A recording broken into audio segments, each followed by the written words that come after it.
17 U.S.C. 107 federal law allows citizens to use copyrighted media for fair use. That is criticism, news reporting, teaching, and parody.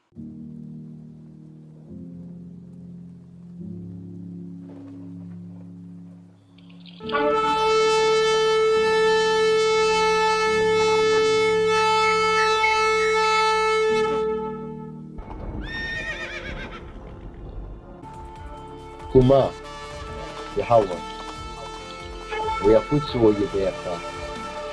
We are listening to me. Kuma, Yahweh, we are put to all you there. We are new to me. Kuma, Yahweh, we are put to all you there. We are new to me. Arise of you, O Yahweh. Let your enemies be scattered, and let those that hate thee flee from before thee. Let all of Yasharah, Yisrael, who love, worship, and praise Yahweh, give him thanks by saying Hallelujah.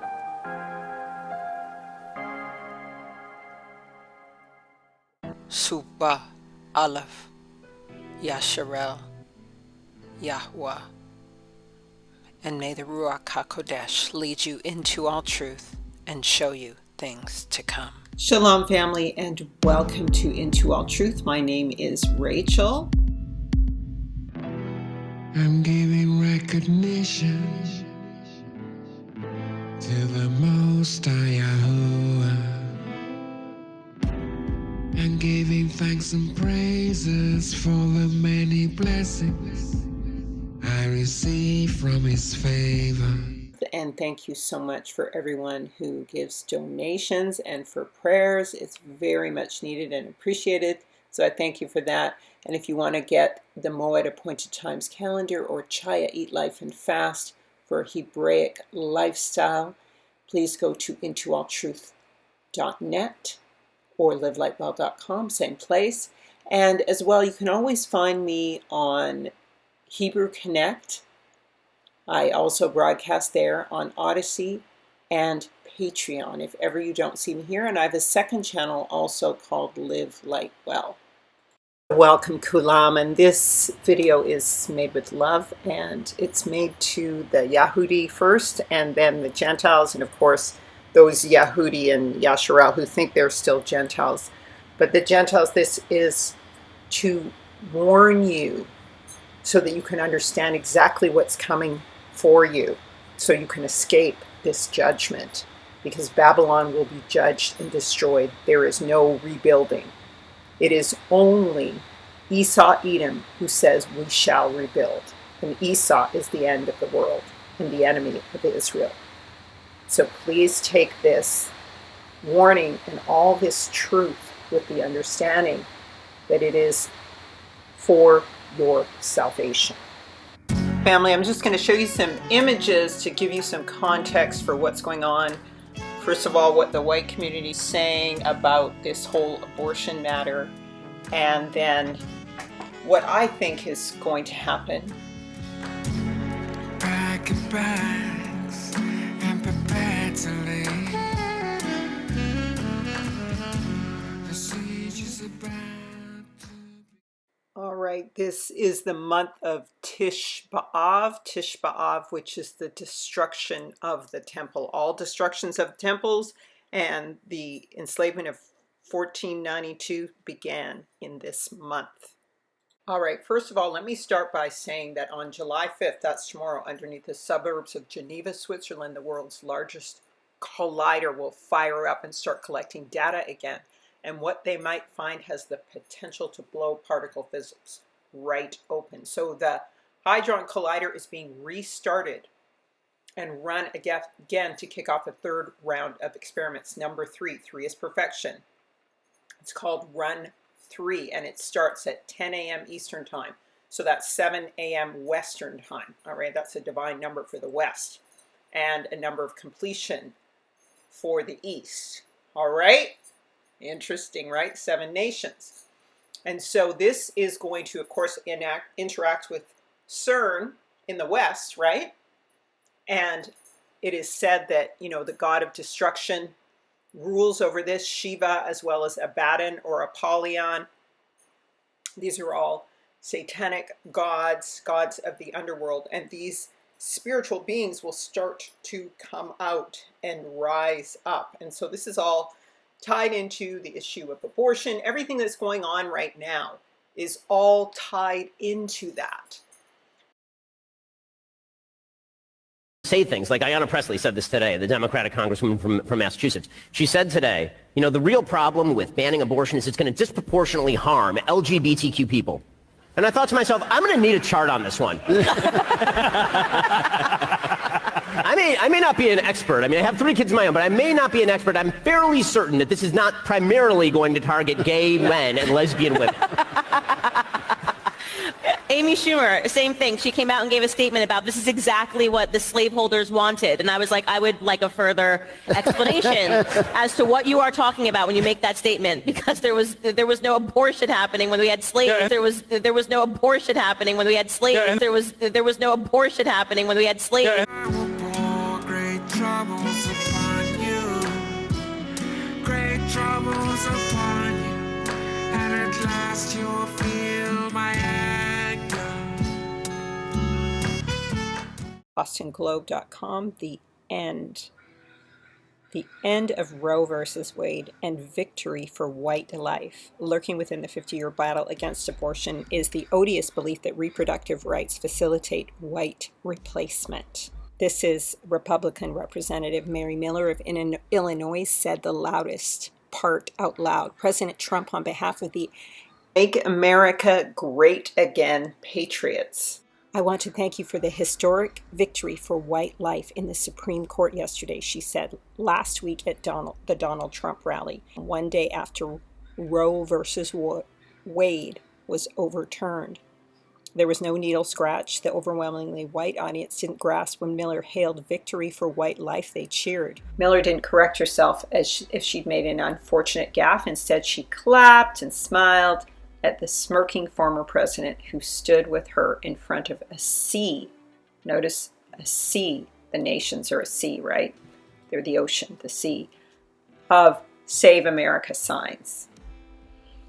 Isaiah Wortman, Miller's spokesman, later tried to clean up what became a trending social media mess by claiming it was just a mix-up of words, that Milner meant to say right to life in prepared comments. I'm surprised that Wortman even bothered to offer any explanation.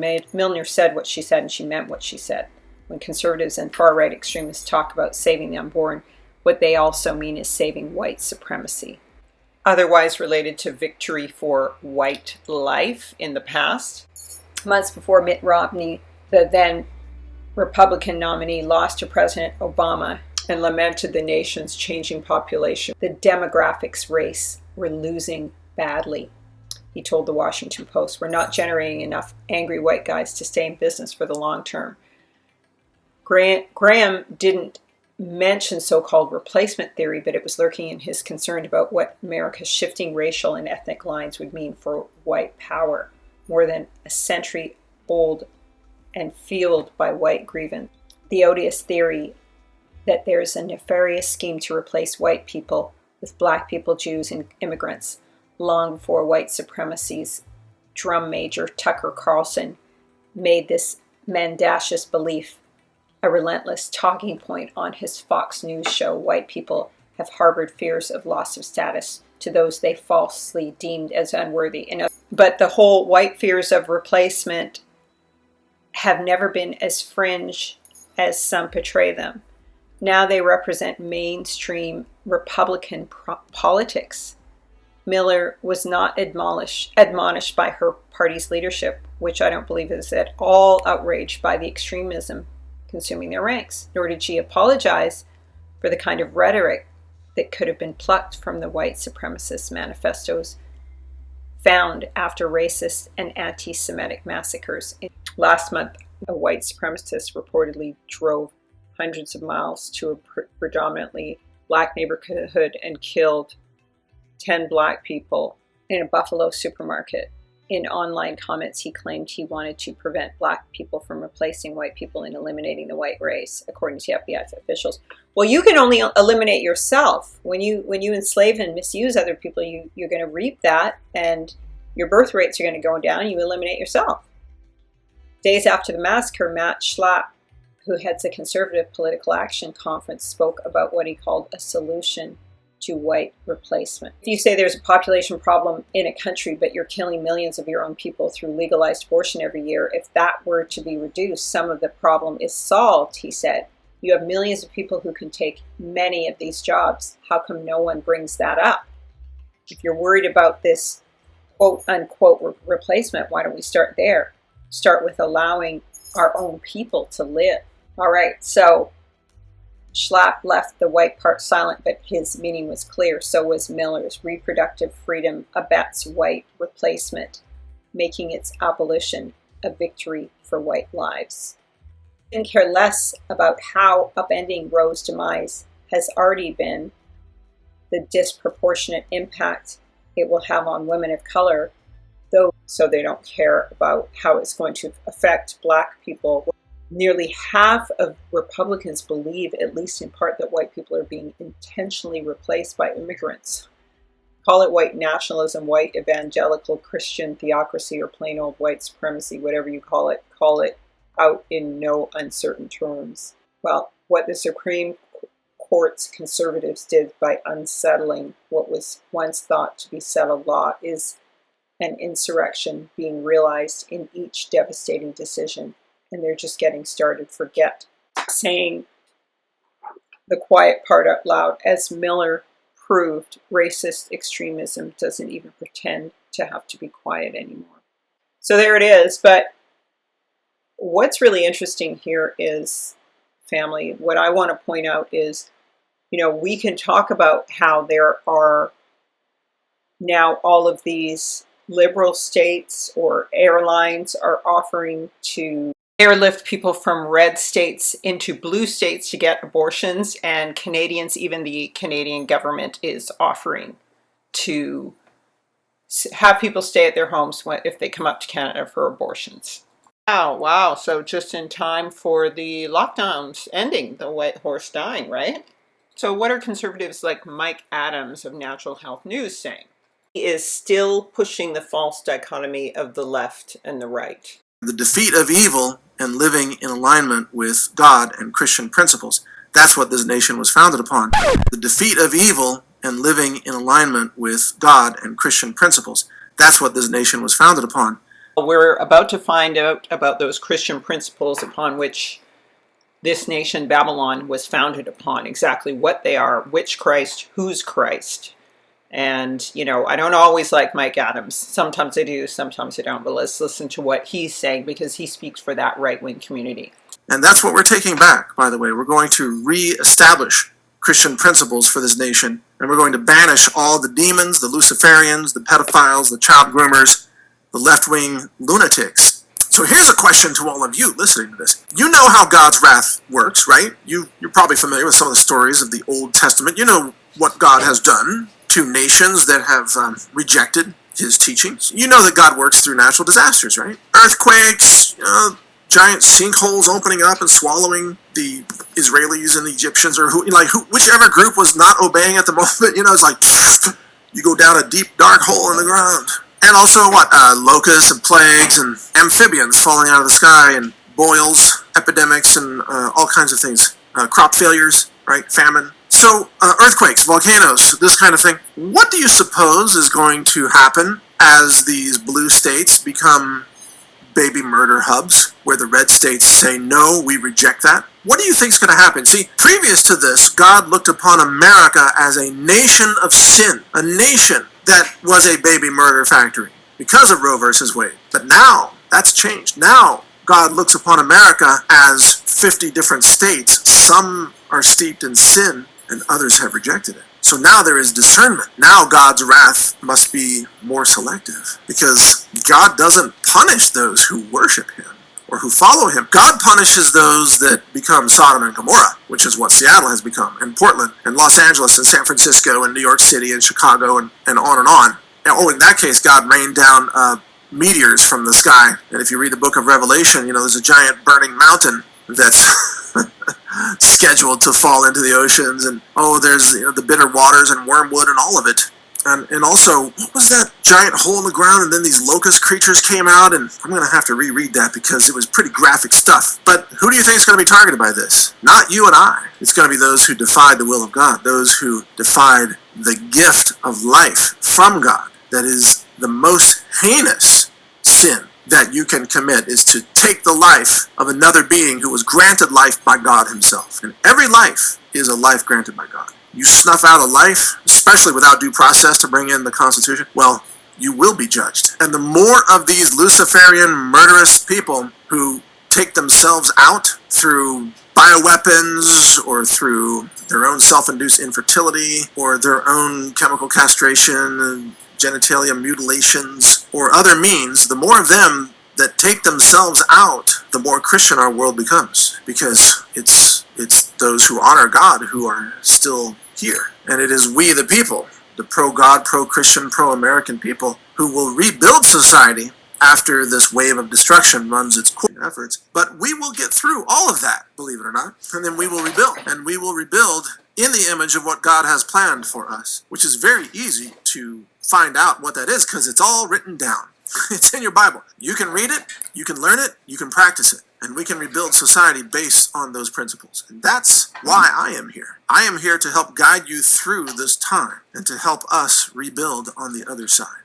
That's why God put me here. And ask yourself, why did God put you here? Because we share this time together. We're all doing something important. We each have a role to play in the next golden age for humanity, which will be a golden age with Christ in charge and God by our side. And these lunatic, Luciferian, LGBT child grooming parades will be a thing long forgotten, long buried in the dust heap, the trash heap of history. And future historians will look back upon that and they will call it the Sodom and Gomorrah of the 21st century.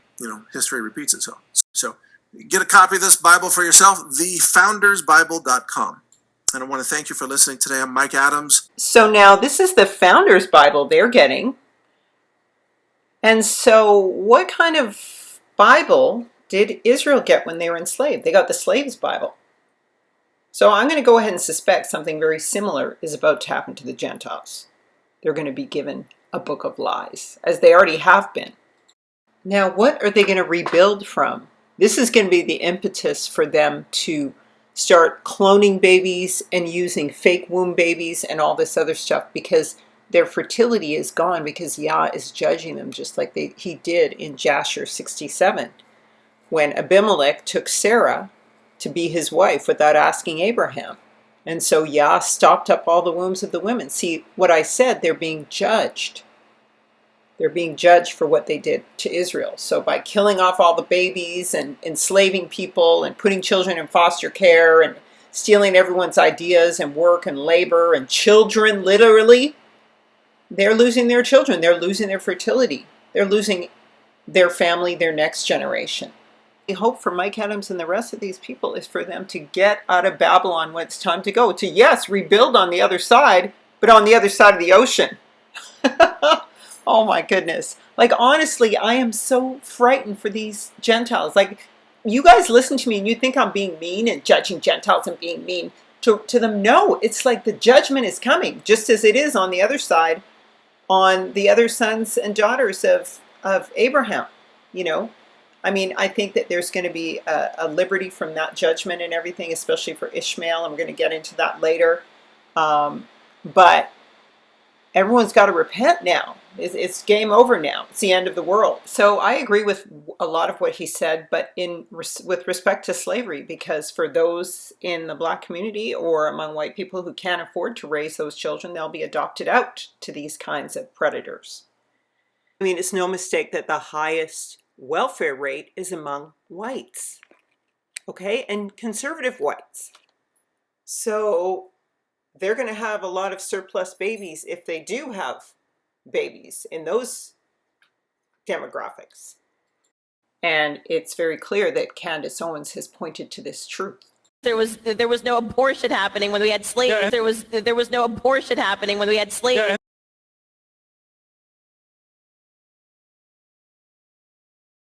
Once again, if you're in Yahusha and you are a Gentile, warn your people. This is not about hating on them. This is about their judgment. And you should no longer consider yourself part of them. You're part of the house of Israel. But this is a chastisement, obviously, and just a fact-finding, pointing out mission for those who are continuing to act in this willful disobedience. Although it's destined, please know that I am saying this because I am concerned for those who can be saved. So what's going to happen with all of these abortions? Well, the reason why I have you guys on these pages is because Black children are overrepresented in the child welfare system. And, you know, it's just pretty obvious what's going to happen. They're going to start throwing these children into these systems because the ability to economically look after your children, because your people are being programmed just to have indiscriminate sex with multiple partners and all kinds of things. They're programming our people to do these things, all people really in the American culture. And so they're looking to have two markets. One will be the abortion market, where you can get body parts and baby blood and stem cells to build new body parts and all kinds of things. That will be one market. And the other market will be the human sacrifice or pedophile grooming market, or, you know, if you want to have a child and change their sex irreparably, change them without their permission, you know, from an adult, informed, mature mind. That is what is going to happen to these children. They're going to be groomed for this. And the dangerous thing about it is that this article talks about how this is just in Canada, in the Toronto Star. There are so many Black children in the foster care system in Canada. And I've spoken to you guys about this before. And what they do is, so the gross overrepresentation of Black kids in CAS is like a modern day residential school system. In other words, plantation, right? Residential schools, they stole all of the children from the indigenous people and made them grow up in residential schools. So they're basically doing the same thing to immigrant African and West Indian children. Black children are being taken from their families and placed into foster care and group home care at a much higher rates than white children. Numbers obtained by the Star indicate that 41% of children and youth in the care of the Children's Aid Society of Toronto are Black, yet only 8.2% of Toronto's population under the age of 18 is Black. So that's like almost half the representation, and that's almost 5 times what percentage of the population they are. 37% of kids in foster care in Toronto are white, right, at the time of the study, when more than half of the city's population under the age of 18 is white. So they're underrepresented, and the African diaspora is overrepresented. So the gross overpopulation of Black kids in CAS is like a modern day residential school system. She's the executive director of the African Canadian Legal Clinic, which advocates on behalf of the province's 590,000 Black residents. This is another form of racial profiling. They're profiling Black parents in a very negative way. Now, in the United States, they call this the school's prison pipeline system, and it's the same thing clearly in this article that is happening in Canada. This is, again, one of the many reasons why the Commonwealth and both Canada and the United States, people of the diaspora here, are owed reparations, because they already gave the Native Americans reparations for residential schools. I already told you about all the orphans in Nova Scotia. They recently got a settlement for all of the abuses perpetrated against them in the orphanages in Nova Scotia.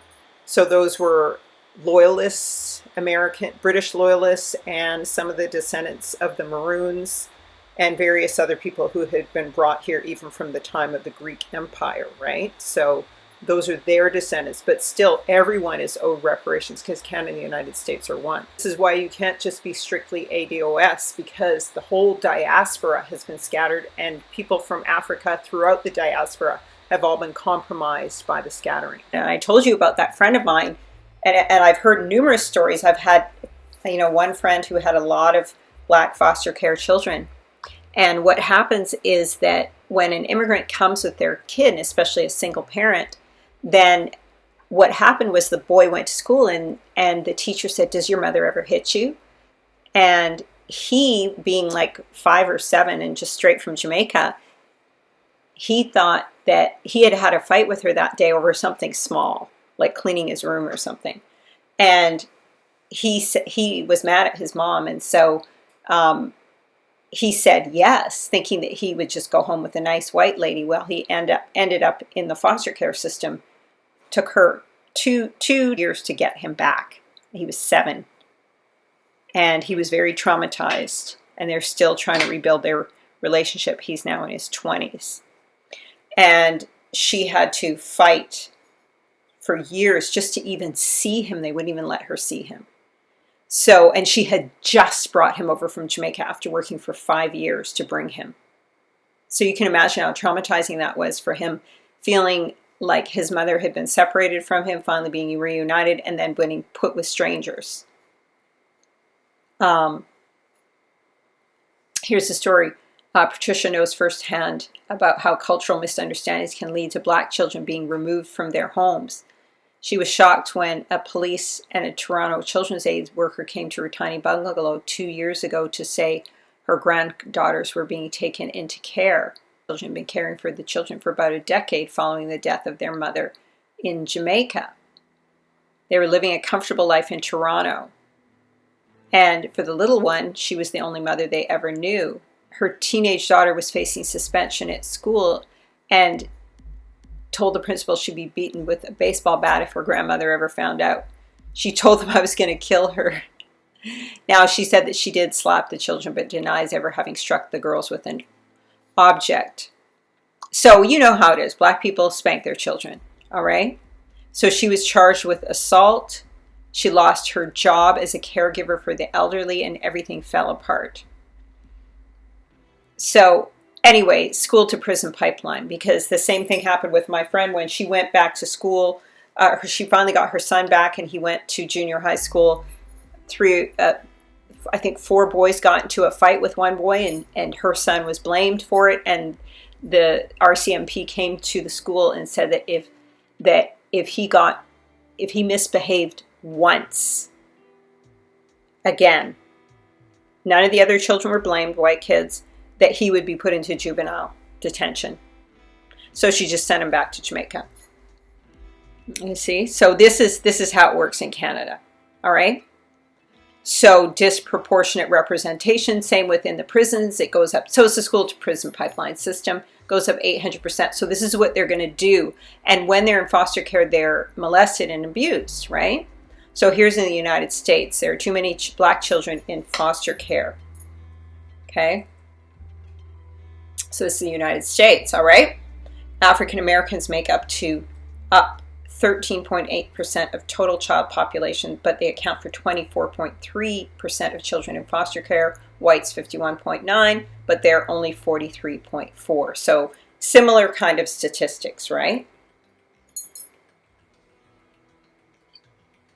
They go into the whole poverty thing being a factor, but the issue is that child welfare is more focused. Again, there's more discrimination. The child welfare system is more focused on removing the children from their families, right? And separating African American parents from their children than on working with their communities to address child safety issues.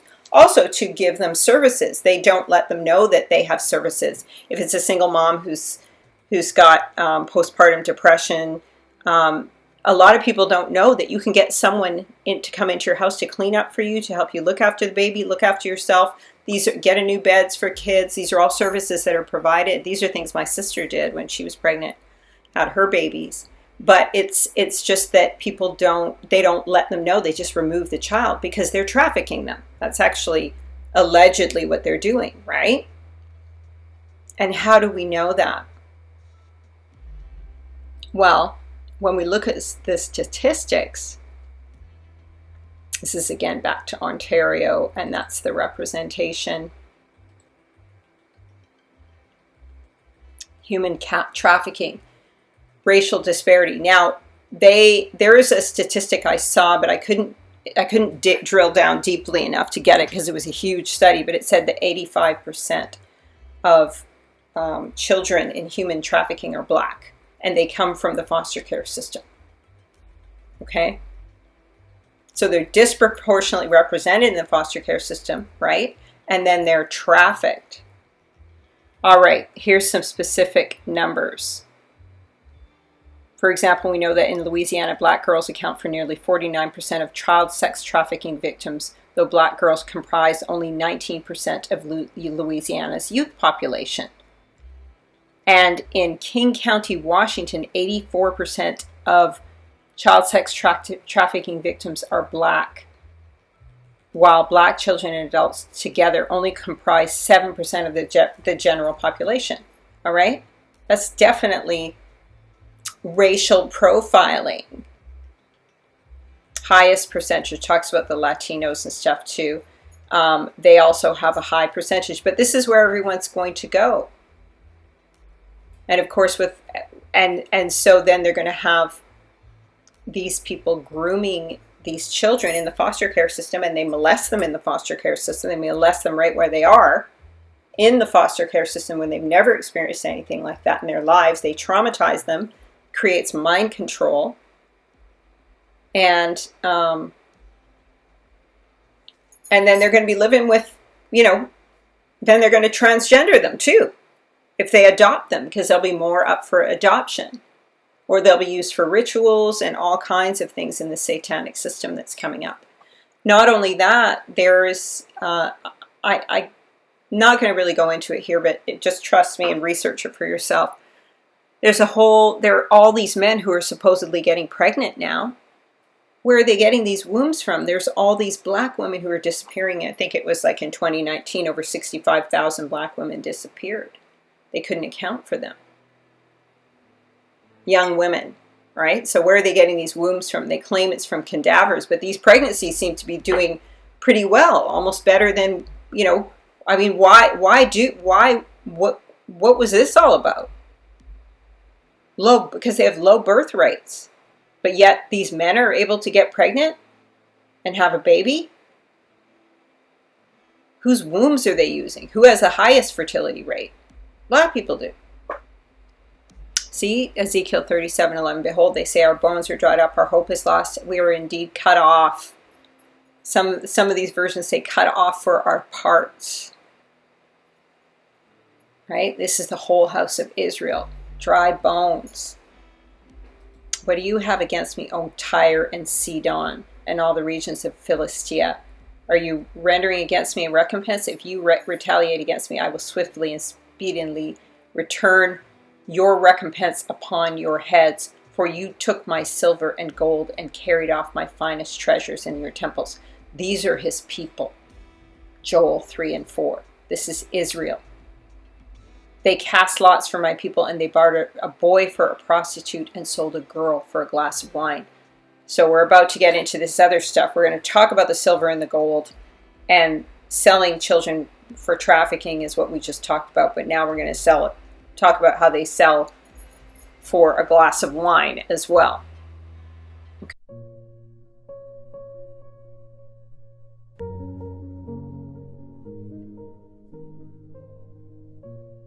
I already showed you this video earlier this week on this couple who was selling this boy for body parts, brought him allegedly to England for that. He may have been framed.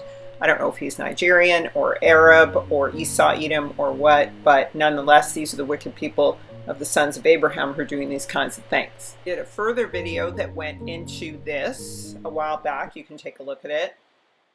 But it also went into the trafficking today in America and most of the Western world. Today we're going to discuss the Florida couple who's infant was medically kidnapped, and they had their children removed from The baby was taken to the hospital, died, and was revived, and then they sedated the baby, and then they were removed from the hospital, and they were told the baby had died, and when the baby was finally returned to them for his funeral, all of his organs, including his eyes, were missing. And this is a common issue in the Black community, and this is why this is titled, Behold, we are cut off for our parts. And this is repeatedly now happening as well with white people, with a lot of white people. And so I believe that, Yah doesn't agree with evil, but evil exists nonetheless, particularly in these end times, to draw those of his people together to fight against these things, but also to survive and endure until the end so that we can enter the kingdom of heaven. Hallelujah. 2020, they have records of the same thing going on in South Africa in hospitals. However, it was squelched by the media there. But here's the story. Of these doctors, the nurses, hospital administrators, including accessing through sources, in some cases the bank accounts. What we discovered was really devastating. Really devastating. What we discovered, which will be presented in our video series in great detail, is that our state hospitals are the epicenter of human trafficking and baby trafficking.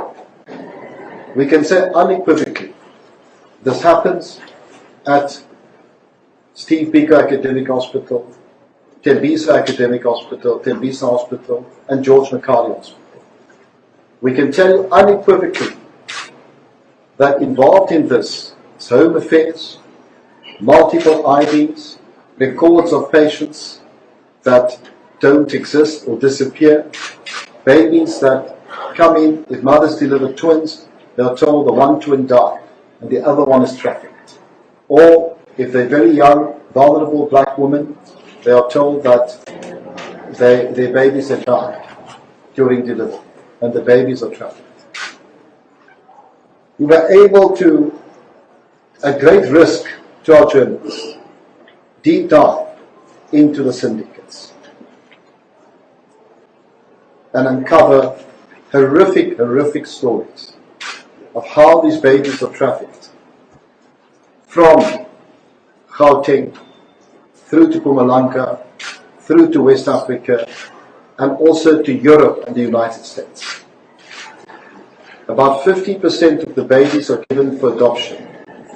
The other 50% are used for muti, cosmetic surgery, and stem cells. In some cases, the placentas are used for cosmetic and other stem cells. This has been a very, very dangerous investigation. So what is this all really about?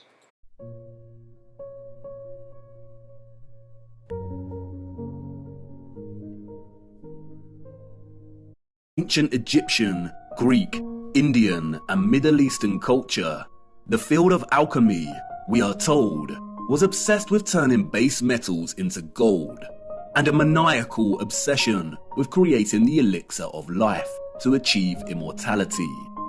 We have all heard of the medieval Nicholas Flamel and the Philosopher's Stone. It is a field of inquiry steeped in a rich fabric of occultism, Kabbalah mysticism, and magic. It wasn't until the mid-18th century that alchemy was divorced from its occultism and transformed into the burgeoning field of chemistry. But there was a small occult revival during the 19th century that continued into the 20th century. In 1922, a mysterious text was written by an equally mysterious figure. The Mystery of the Cathedrals by Falconelli, a French alchemist, we are told. To this day, the identity of Falconelli is still debated. No one knows who he truly was. And like many mysterious figures in the history books, his name appears to be an anagrammatic play on words. Falcon is a reference to Vulcan, the Roman god of fire, and Eli, a reference to El, the Canaanite word for God. It is evidently a work of one or more Freemasons, but nonetheless, its alchemical reading of the wondrous and magnificent structures we call cathedrals is potently original and offers many insights and half-truths. And it's in Falconelli's reading of the statue of Offerus that was taken from Notre Dame Cathedral and destroyed that he begins to offer the reader some truths. As the legend goes, Offerus was a strong giant, but with a dull mind. His intentions were always good. He wanted to serve the most powerful king on earth. He was sent to the court of a mighty king to serve him. One day, the king, hearing a singer say the devil's name, made a sign of the cross with terror. "Why do you make that sign?" Offerus asked. "Because I fear the devil," the king replied. "If you fear him, you are not as powerful as him," Offerus reasoned. "I want to serve the devil." And so he did, and enrolled among Satan's servants. One day, the servants met a cross by the side of the road, and the devil ordered them to turn around. "Why is that?" the curious Offerus asked. "Because I fear the image of Christ," the devil replied. "If you fear him, you are not as powerful as him," Offerus reasoned. "I want to enter the service of Christ," Offerus exclaimed, and passed by the cross and went on his way. On his way, Offerus met a hermit. He asked the hermit where he could find Christ. "Everywhere," the hermit replied. The hermit knew the type of dull giant he was dealing with, and he knew he would not take to prayer. So he led Offerus to a violent river and said, "The poor people who have crossed this water have drowned. Stay here and carry them on your strong shoulders. If you do this, Christ will recognize you as his servant." And so he did. Offerus spent his days and nights carrying people across the river. One night, overwhelmed with fatigue, Offerus received a knock on his door. It was a child who wanted to cross. Offerus took him on his shoulders and began crossing the river. But as he reached the middle, the river became a furious torrent. The waves swelled, and Offerus began to buckle. In fear of letting the child fall, Offerus uprooted a tree to lean on, but the child was becoming heavier and heavier. Offerus began to fear the child would drown. He lifted his head up and asked, "Child, why do you make yourself so heavy? It seems to me that I carry the world." The child replied, "Not only do you carry the world, you carry the one that made the world. I am Christ.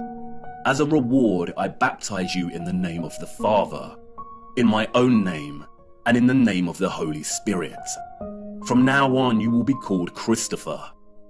Christopher walked the earth for the rest of his days to teach the word of Christ.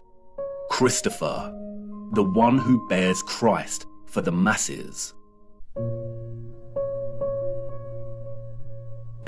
In his focus on Offerus, however, Falconelli reveals a certain key to unlock another layer of meaning in the legend's symbolic expression. In his enigmatic manner, Falconelli writes, "Christopher stands for Chrysope, who carries the gold. From then on, we better understand the great importance of the symbol, so eloquent, of St. Christopher."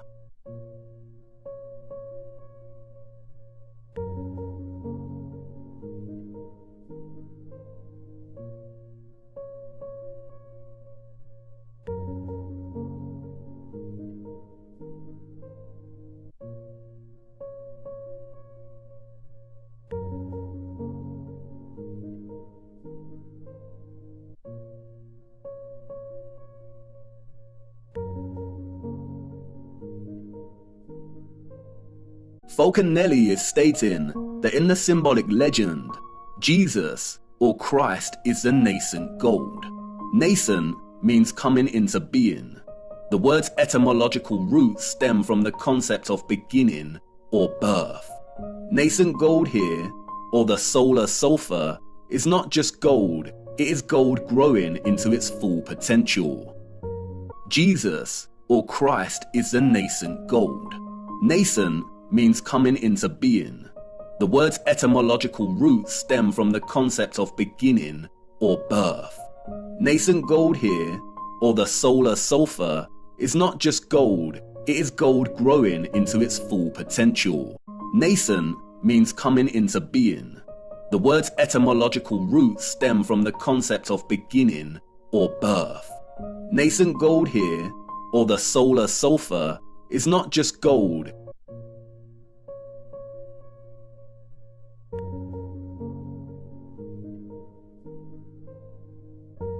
The final section of the excerpt explains why the gold is growing. Because it is being carried on the mercurial waves. The mercurial waves here refer to the metal mercury. Gold is achieving its potential because of the clean energy of Mercury. Falconelli explains that Mercury's color is an emblematic grey, and that explains why many of the representations of St. Christopher coat him in that color. It is the hieroglyph of solar sulfur, Jesus, or the nascent gold, raised on mercurial waves and then carried by the clean energy of this Mercury to the degree of power possessed by the elixir. Cryptic indeed, almost impenetrable prose. Falconelli explains that Mercury's color is an emblematic grey, and that explains why many of the representations of St. Christopher coat him in that color. We will return to the legend of Ophoros soon, but first let's look closer at Mercury. Mercury is of the utmost importance when it comes to understanding not only the mechanics behind the old world's technology, but also in understanding our own contemporary time in which we find ourselves traversing the enigmatic landscape of symbols that have shaped our understanding of history and our place in it. The symbol here represents the element Hydrogyros. Its literal translation from the Greek means silver water. Hydrogyros has many names. It was also called Quicksilver. Today it is referred to as Mercury. The alchemical symbol is precisely the same symbol used in classical astrology to represent the so-called planet Mercury. Pure or native Mercury is an extremely rare element in the Earth's crust. It's primarily retrieved from cinnabar, a bright scarlet or red pigmented form of mercury sulfide. Cinnabar is the most common source ore for refining mercury. Both Wikipedia and World Atlas tell us that mercury is the 66th most abundant element in Earth's crust. Mercury is the 66th most abundant element in Earth's crust. In its pure state, mercury is a silver-like liquid. It is the only metal that is liquid at standard temperature and pressure. It has a freezing point of -38.83 degrees and a boiling point of 356.73 degrees. It is an excellent conductor of electricity.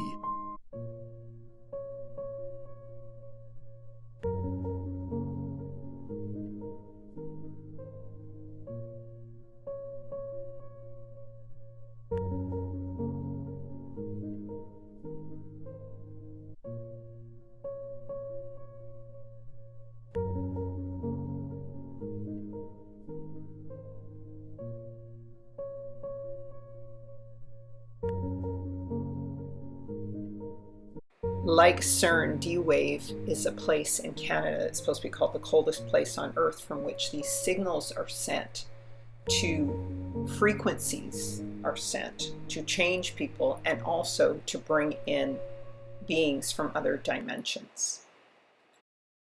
Mercury is a silver-like liquid. It is an excellent conductor of electricity. Its uses are primarily electrical based. It has a primary role in fluorescent lighting. Its other uses include thermometers and dental amalgams. Mercury dissolves all metals, including gold and silver, to form amalgams. The only exception is iron. Mercury dissolves all metals, including gold and silver, to form amalgams. Mercury dissolves all metals, including gold and silver, to form amalgams. The only exception is iron.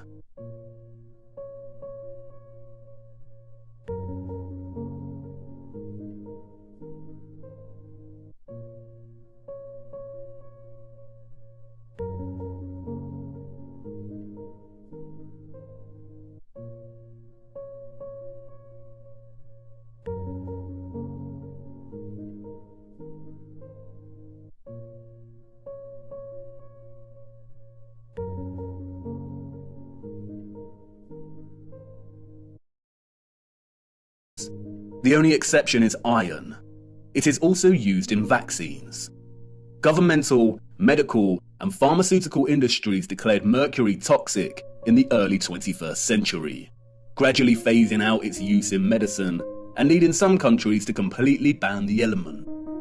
In some countries, it is illegal to trade mercury. Before this, mercury was a staple in certain traditional medical treatments, such as the traditional Chinese medicine. Let's look a little closer at this extraordinary element's electromagnetic potential.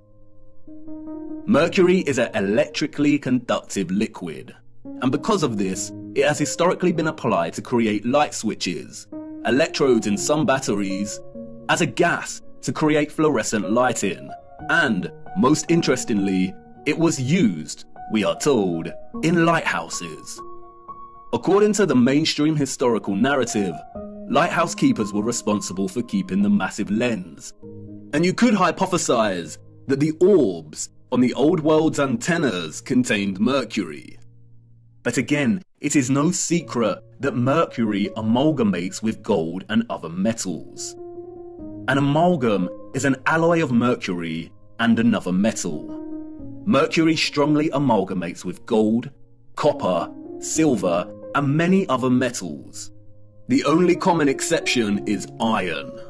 The orbs could not have contained mercury because, as you saw, mercury would have scavenged the gold, silver, and copper and amalgamated with the metals. We do not see any evidence of that here. They function strictly as aerial antennas. But if all of these structures contain some type of engine or apparatus, similar to the Fresnel lenses we see in lighthouses, with mercury continually forming a vortex. So somehow these offerings were performed in the homes of people to create an ether and a network that powered the city and gave the enemy access to the thoughts and consciousness, the minds of Israel. And the minds of the nations. See, this was very high technology. Just because it's very much incorporated with nature and very beautiful and long-lasting doesn't mean it was extremely high-tech. The more it was incorporated with the natural and the long-lasting, the better and the better quality. You see? So this technology harnessed the mind and consciousness of the people. And so this is why, as I said in other videos, they wore helmets. And as I said before, according to scripture, these were the lands and the buildings and the vineyards that Israel inherited from the Canaanites who came in among them. These buildings, these high places. These are the high places Yahuwah always talks about tearing down. As Falconelli states elsewhere in The Mystery of the Cathedrals, the dissolution of sulfur, or in other words, its absorption by mercury, provided the pretext for very different emblems, but the resulting body, homogeneous and perfectly prepared, retains the name philosophical mercury. It is the first-class matter, or compound, which requires only a gradual cooking process to transform itself first into red sulfur, then into elixir, and then, in the third time, into the universal medicine. As Falconelli makes clear, transforming pure mercury into a red, sulfurous state is the first step. And as mentioned previously, cinnabar, or mercury sulfide, is red. And as we see here on representations of St. Christopher's robes, he wears one half grey to indicate mercury, and another half red, which is indicative of the red sulfur. It is the transformed state of mercury that allows the gold, here represented as Christ, to achieve its full potential, or, to keep it consistent with the legend, to reach the masses. What Falconelli is actually telling us is that in able to distribute this clean electromagnetic energy via golden orbed finials or antennas, a special kind of mercury had to be present. This is what was contained within the vessels and engines. The abundance of lions and eagles we see throughout the old world, primarily in the form of statues, relates to the elements of gold and mercury. As Falconelli states, the lion is the sign of gold. It represents a terrestrial and fixed force, while the eagle represents the airy and volatile force, or the mercury. When the two champions come together, they attack, repel, and tear each other apart with energy, until the antagonists become one body, the animated mercury. The fusion of the fixed gold and the volatile mercury create the griffin, in which the lion, or the gold, represented the fixed, basic part of the compound, which in contact with the adverse volatility loses the best part of itself, the part that has characterized its shape, that is, in hieroglyphic language, the head. And like the lion and eagle, we see the griffin everywhere in the old world. Like St. Christopher, the griffin is symbolic of the alchemical concoction and combination of mercury and gold that powered the old world's technology. The symbolic association of animals and beasts with alchemy has been eradicated from history, primarily due to the appropriation of these animals as heraldic symbols of royalty and nobility. These are the animals that adorn national imperial seals, as we see attributed to the Roman Empire, the British Imperial Empire, the United States, and so on.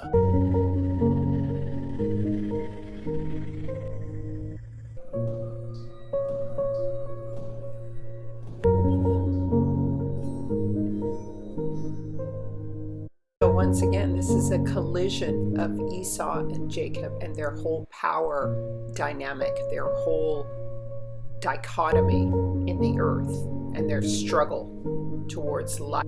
It is also not to discredit God, and this point is crucial. The Roman Mercury was a god of financial gain, commerce, communication, and messages.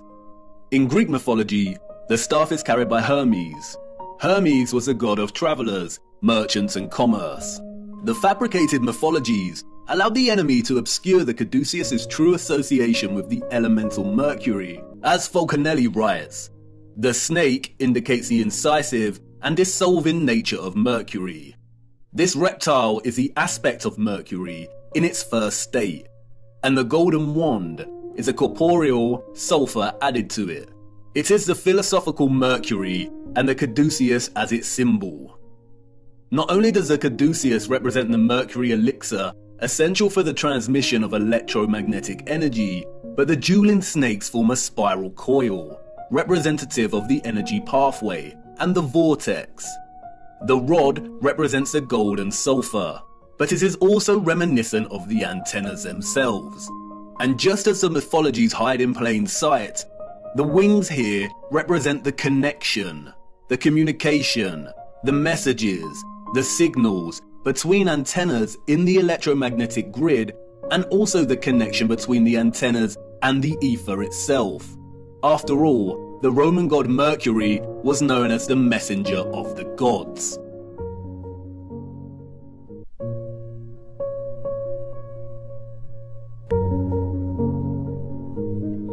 So I believe the pyramids and all these high places written of in the Bible were powered by the actual people.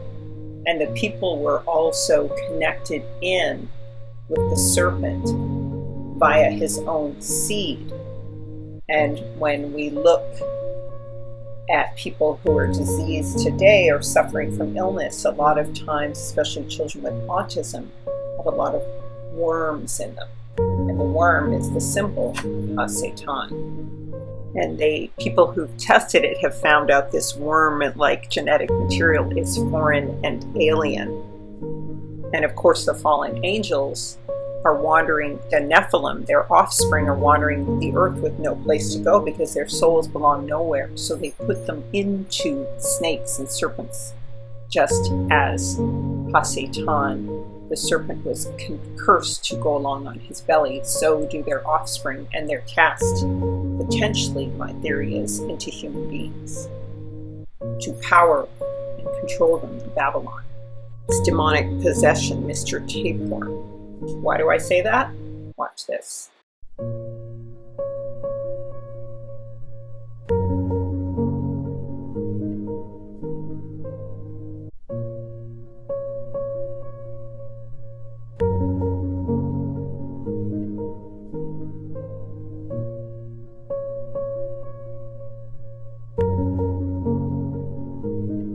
Interestingly, in his reading of Offerus, or St. Christopher, as a mercurial carrier, Falconelli takes his Masonic trickery of half-truths and deceptions to the limit.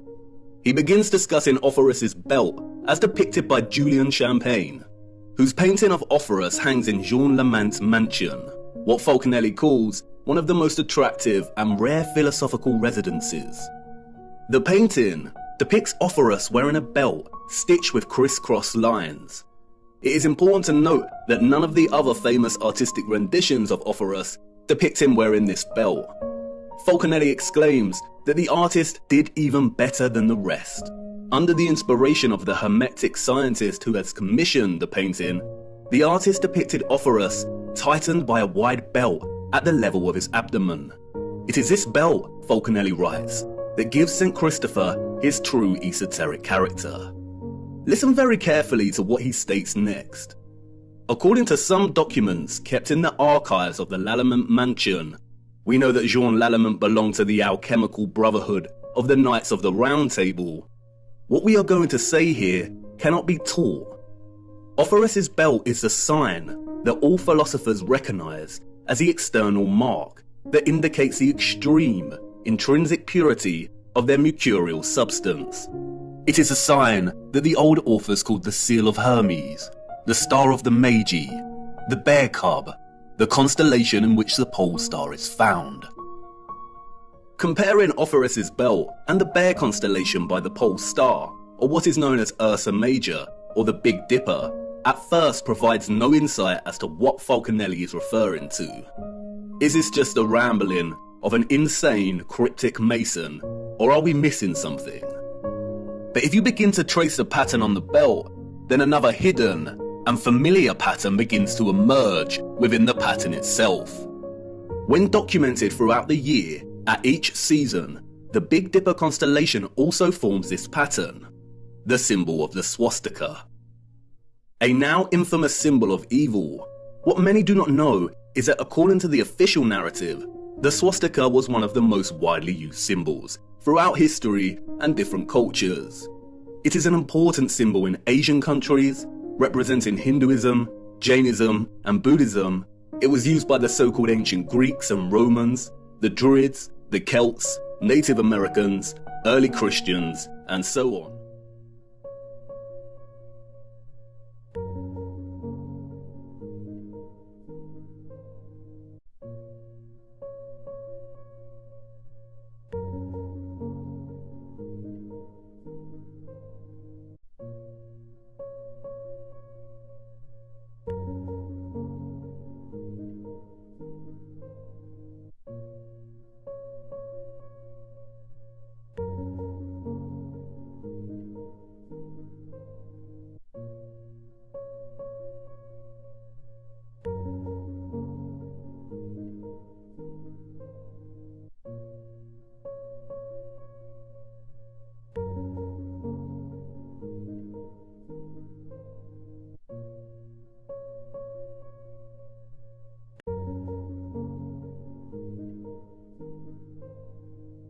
I believe that this swastika also represents the core of the human body and the four corners of the earth. The swastika represents the swastika and the pole star at the top of the earth. because that is the center of the earth. But I also believe that it represents the serpent, and we see it represented here in medicine. And this is the dominance of the serpent over the belly and the body, which you can also find in Kundalini and yoga and Kabbalah. You see this serpent slowly taking over the body, and it begins in the stomach, in the gut, because the worm is destined to crawl along its belly. This is the curse that Yah put on the serpent, who is Ha-Satan. And so the serpent enters the belly through foods, and especially blood, which we are not allowed to eat. And so the image of Ophiuchus wearing the serpent belt, that means he no longer wears the belt of truth. He doesn't wear the belt of truth. He's girded about by the serpent and the serpent's ways. And this then enters into the body. And when it enters into the body, the only thing to cure the body of this serpent that's dominating is to feed it what it wants, which increases its power.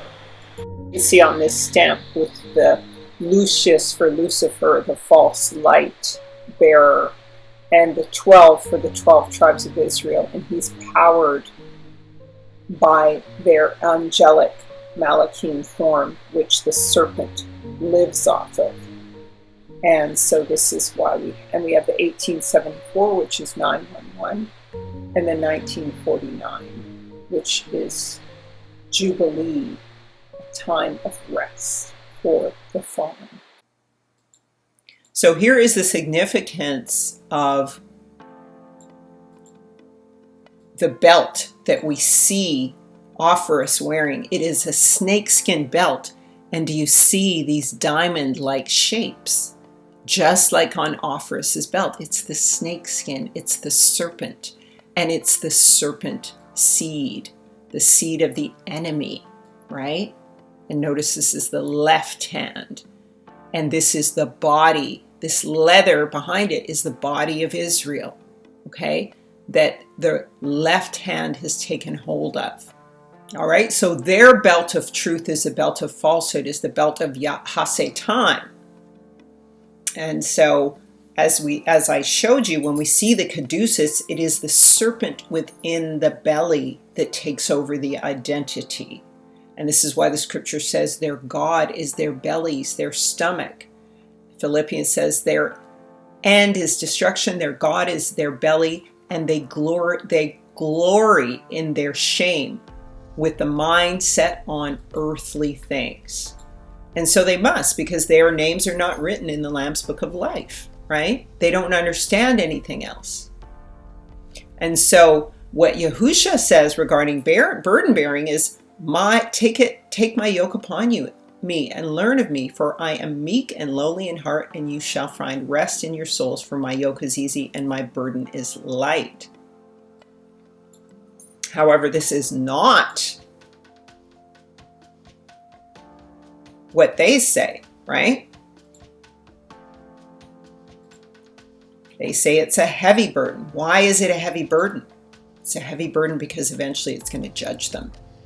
And so here we see, and remember I quoted to you about the dragons of Arabia, that Israel will deal with these dragons of Arabia in the wilderness, both on this side, okay, the dragon, which is the offspring of the Amorites, the offspring of Canaan, the seed of Satan. But also, the Arabians are also called the dragons of Arabia, because they might have a last name like gators, alligators. They may wear alligator skins. These children were not used as bait for alligator skins. Okay? They could just use a rabbit or something else. They could use anything else. These children were fed to the fallen. Okay? Crocodile bait, alligator bait. What it was for their gods to be fed. That's what the breeding farms were about, was to try and breed giants again, and also to breed food for the fallen angels. And so Israel was their grace. Okay?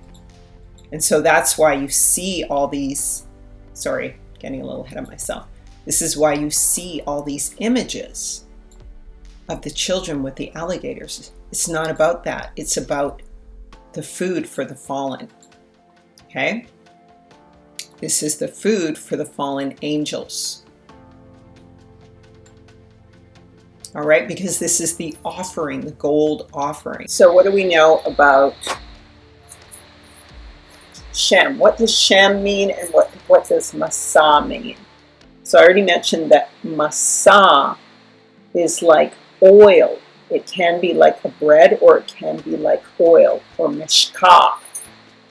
Okay, or it can mean an oil that you smear or spread, an oil or a liquid. Okay, Masha. So this is Yah's anointing, his ointment, his gift. So it also means oil, like oil you put in a lamp or light. Okay, and so it can mean fat, olive oil, pine oil, ointment, shaman, oil. Of course, it also can mean blood, or, you know, whether it's males or females, it can mean something, you know, reproductive, right? Seed, the seed. Okay? And I don't even like to talk about these things, but this is what's going to happen. This is what it's about. This is why they're doing this, because the angels need this power, and they're going to take it from the Gentiles and anybody who chooses to remain a Gentile. All right? So here's examples of it. 488, Masha. Masha. It is oil for light. All right? Oil for consecration. And this is why they're regarding it as a holy thing.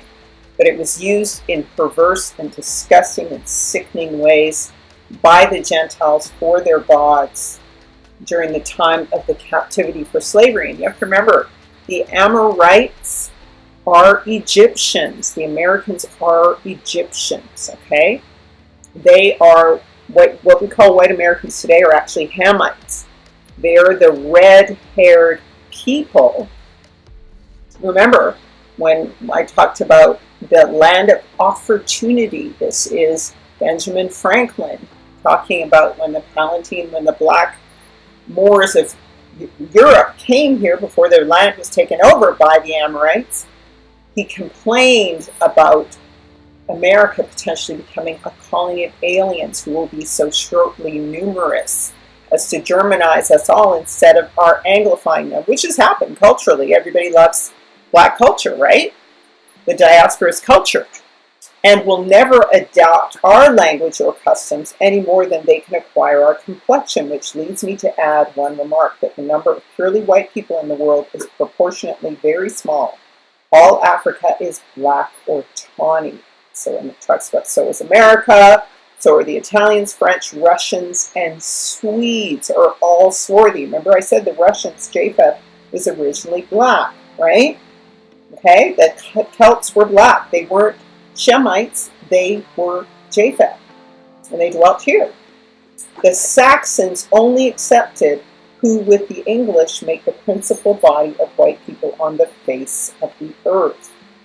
I wish their numbers were increased, as we are now scouring our planet by clearing America of woods, so as to make this side of our globe reflect a brighter, lighter light to the eyes of the inhabitants in Mars or Venus. So these are their gods, the gods of Zeus, Mars, Venus, Mercury, Sulfur. These are all the fallen angels. And it says, why should we, in the sight of superior beings, the grays that I showed you, darken its people? Why increase the sons of Africa by planting them in America, where we have so fair an opportunity by excluding all blacks and tawnies, and of increasing the lovely white and red? But perhaps I'm partial to the complexion of my own country. Now, I told you that these are the Amorites, the true Amorites, the true descendants of Ham. And there's so many things that show us that. The head shapes show us that, right? Like here's the red hair, okay? And these are the ones who were dwelling here in North America. All right, and what do we see happening with some of the offspring? Serial killers. We have Jeffrey Dahmer here, Bundy here, Ted Bundy. They were cannibals, eating people. We even have the women practicing. These are illustrations from an African American artist of the heinous crimes performed by the Gentiles, the Amorites, here in America. And this is obviously just terrible. And these are things, they were her property. So these are things women did as well. And there's a book called The Delectable Negro that talks about all of this. This is why the Dutch cut off the hands of these children, these people, okay? When we go back to the Noahic law, it talks about, it's not in the Bible, okay? It's not in the Bible, it's a pagan law. But it talks about how you're not allowed to leave someone alive and gradually cut off pieces of them and eat them, because they consider it inhumane. Not to mention, they don't even understand that eating people is wrong, okay? So, but these are the terrible crimes that were committed in order to sustain these people who are descendants of the fallen angel, because they're dead. They don't have a soul, okay? They ain't got no soul. These are the subtle ways our people talked about this kind of conduct, because they weren't allowed to openly discuss it, that this is what was happening on the plantations. So when we go into, when we're talking about Offerus, this is what we're talking about. So he came to America, Christopher Columbus, bearing the peace, the dove. Okay, these are also pagan symbols, right? And so when he was bearing the gift of the children of Israel, literally from the transatlantic slave trade once it got to Africa, all right? So when we look at the word for this, massa, which means burden bearer, this is load-bearing, tribute-bearing, lifting, carrying away. He's son of Ishmael was also named Massa, okay, like the Messiah, okay? Lifting up a voice or even singing prophetic utterance, all right? So, but these people, and then NASA is a word that's connected to that. This is the rockets and everything they send up into space is connected to this concept, okay? This is to lift in a great variety of applications, literal and figurative, absolute and relative. Accept, advance, arise, burn, carry, cast, contain, ease, extract, fetch, forgive, further give. Lofty and merry and magnify, obtain. If you study Leviticus, you'll see that the priests always held the offering up. They lifted it up towards the sky as an offering. So this is how they're viewing this in their perverted way. And so what other signification does Offerus have? Well, Christopher Columbus was known as the Christ bearer, Christopher Columbus. And he was Christ bearer, the dove, the carrier of the dove of Christianity, the offering to the uttermost parts of the earth, the four corners of the earth. Israel will be scattered to the four corners of the earth. But it says, according to conquest of Spain, but he only brought evil to the Aborigines, of course, because he was bringing an offering, because he was bringing a blood offering, right? Let's look at the significance of the word Ophir, okay? So Ophir, or offering, is rooted in both light and gold. So we've gone into this before. Ophir is Ur, like Ur of the Chaldees, right? The light. So it's Aleph, Wa, Resh, Ur. And so the Chaldees, they're actually not called Chaldeans, they're called Kastim, which means light, with the K K here, the Kaf, which is the light. And so the word Ur is flame, light, energy, power, all right, fire, light. And so that's one of the origins of the word Ur, or offering, or Urfering, or Ur of the Chaldees, all right? And there's various kinds of light. We've already gone into this. There is brimstone, which is an archaic form of light synonymous with sulfur, and it involves an acrid odor of sulfur. An acrid odor of sulfur.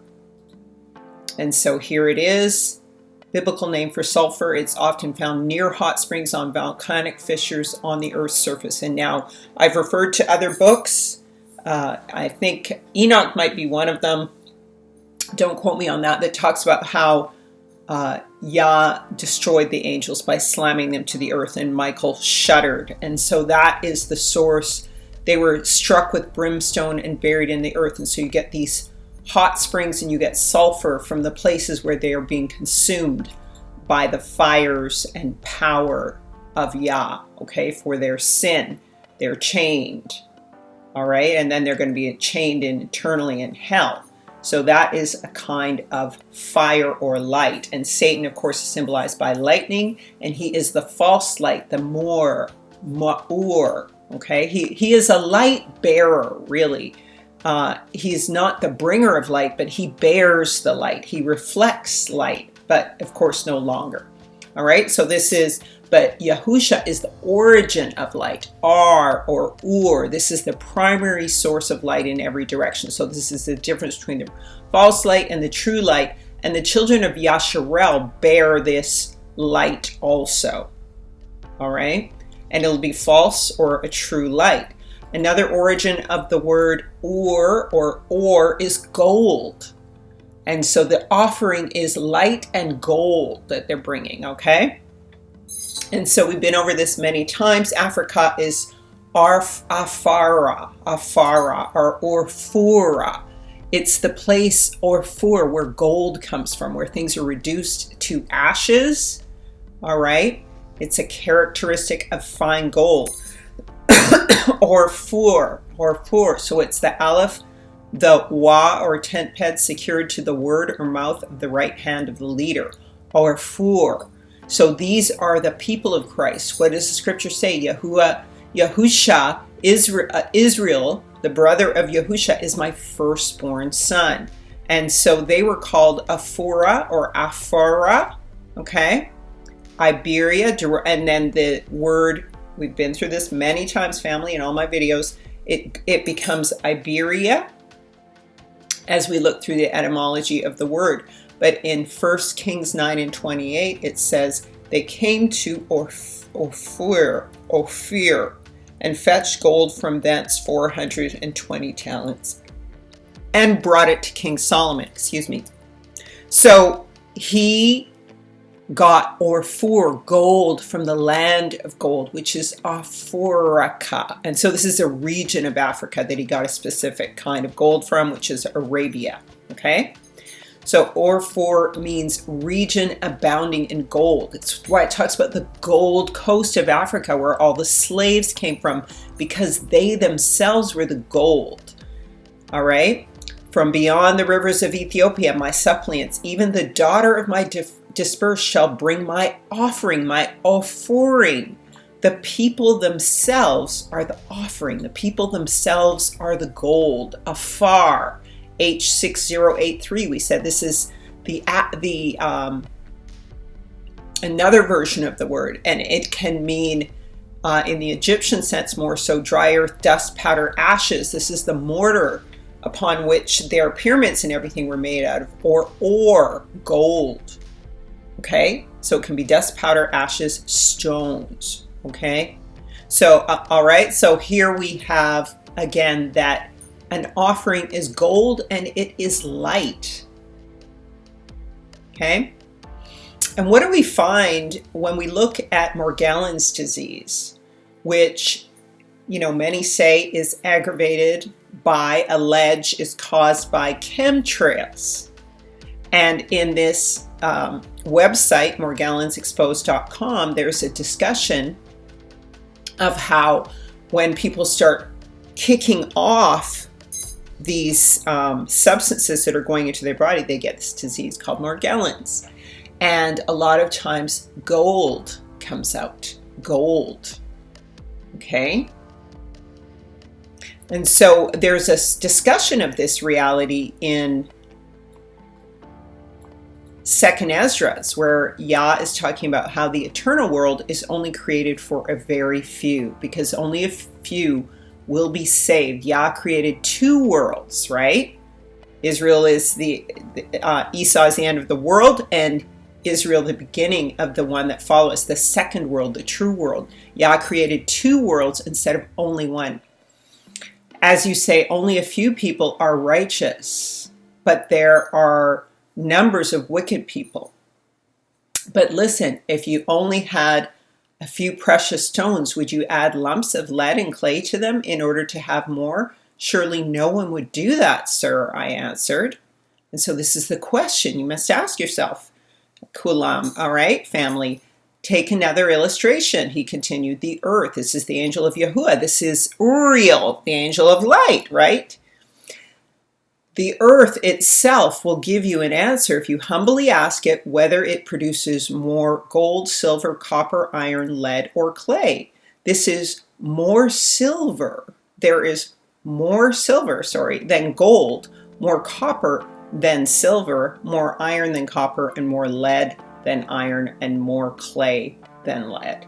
So judge for yourself which are more desirable and valuable, common things or rare things. And I answered and said, Yahuwah and Master, the common things are cheap.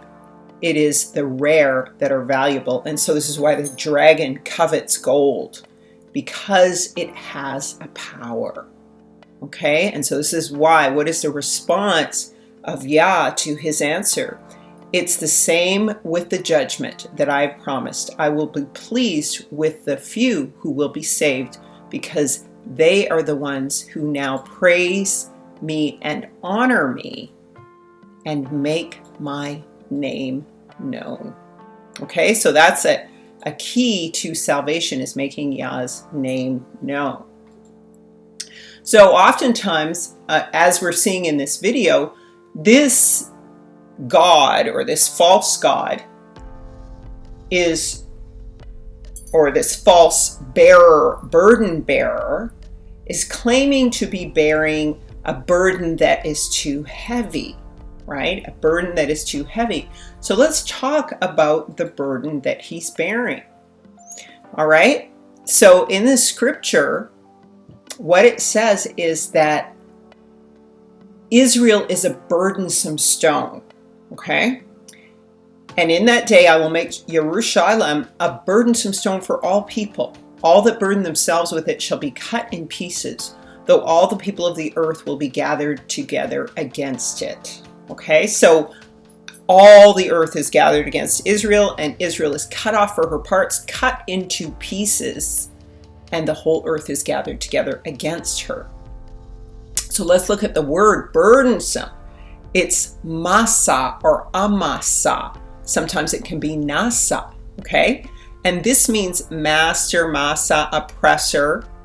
So Moses said unto Elohim, wherefore hast thou afflicted thy servant, and wherefore have I not found favor in thy sight, that thou layest the burden of all this people on me? The masa, the burden, all right?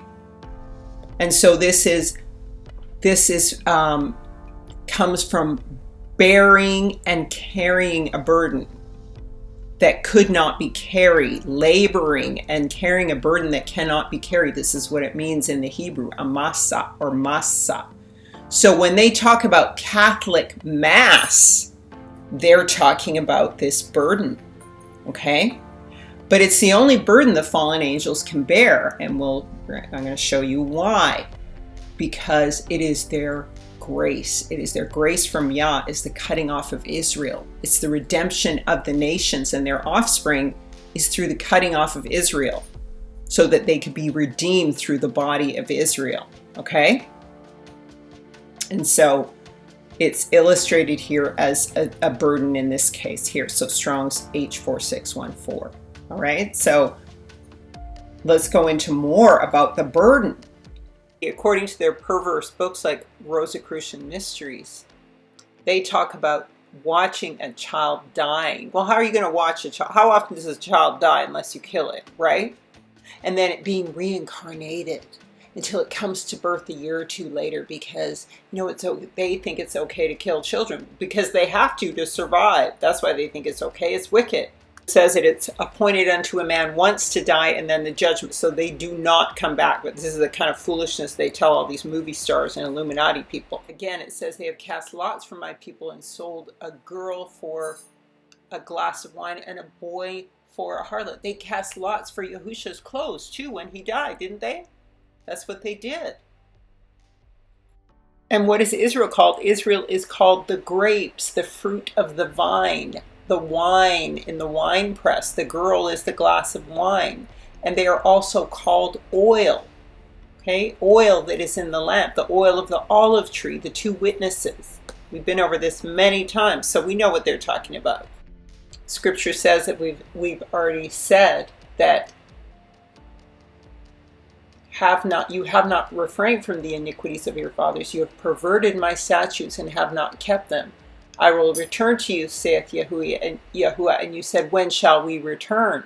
And he says that they have robbed him of tithes and first fruits.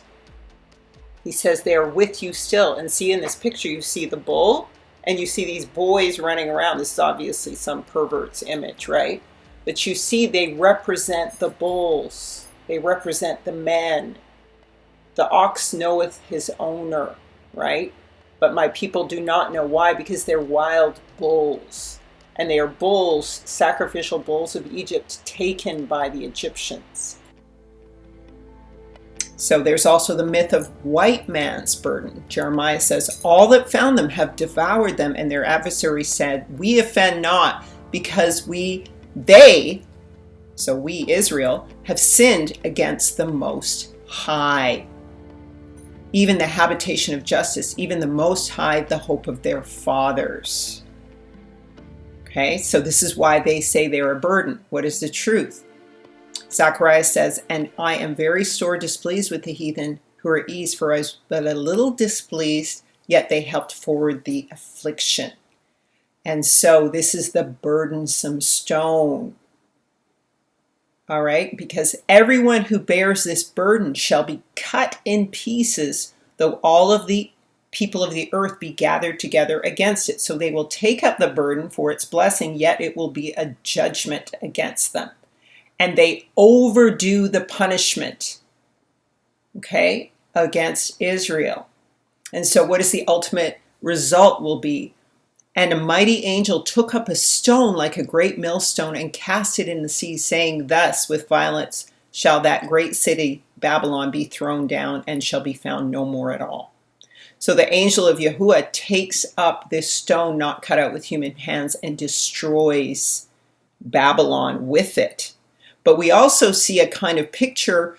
Remember now, we have to see that Satan is always imitating Yah. We see him naming the offspring of Canaan with the same names from the beginning of Scripture, the same names as the children of Israel, right? And we even see it kind of changing in Scripture, because Scripture is not 100% accurate. Yet Yah retains the truth in it by the Ruach HaKodesh. And so Satan steals this picture of an angel taking up a stone like a great millstone and casting it into the sea, right? So what he does is Satan's Christopher, his false Esau's Christ, takes up the children of Israel, the firstborn son, according to Exodus 4:22, Israel's my firstborn son, takes him up as a great burden and a mass, right? A burden, and casts him into the sea, into the nations. Some drown in the water in the transatlantic slave trade, but otherwise they are given to the nations to devour and go down to death as an offering. But by the same token, the punishment for this is that Yahusha, the angel of Yahuwah, will take up a mighty millstone and cast it into the sea, and finally destroy the Babylon, and Babylon shall be found no more at all. Israel effectively lights the Gentiles, and so their light is their burden, and it's a light burden depending on how you treat it. What does Yahusha say? Take my yoke upon you and learn of me, for I am meek and lowly in heart, and ye shall find rest unto your souls, for my yoke is easy and my burden is light. So if you choose Yahusha, it's a light burden. If you carry Israel, if you, in unrighteousness, if you plunder Israel, Israel becomes a burdensome stone and a judgment against you as a nation. Okay, if you, whoever has enslaved them, that's what happens.